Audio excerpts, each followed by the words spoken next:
આ દુનિયા છલથી ભરેલી છે અને આ દુનિયામાં પ્રેમનો મતલબ સ્વાર્થ થાય છે. જ્યાં સુધી તમારી સાથે એમનો સ્વાર્થ છે ત્યાં સુધી એ તમારી સાથે રહેશે. જ્યાં સુધી એમની જરૂરિયાતો એમને જે જોઈએ છે એ મળી રહે છે ત્યાં સુધી જ એ વ્યક્તિ તમારી સાથે રહેશે. તમારાથી કોઈ સારી વ્યક્તિ મળશે, તમારાથી બેટર કોઈ વ્યક્તિ એમને મળશે એટલે એ વ્યક્તિ તરત જ તમને ભૂલી જશે અથવા તો તમારાથી દૂર થઈ જશે, તમને ઓળખવાનું પણ બંધ કરી દેશે. જેવા જ તમે મુશ્કેલીમાં આવશો ને એટલે તરત જ તમારો હાથ છોડી અને તમારાથી દૂર જતી રહેશે.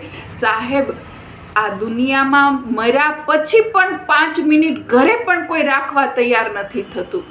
એટલી સ્વાર્થી છે. એટલા માટે જ કહું છું, બ્રહ્મને પ્રેમ કરો. બ્રહ્મથી વિશેષ તમને પ્રેમ કોઈ પણ નહીં આપી શકે આ દુનિયામાં. કોમલની વાતો, કોમલ સાથે.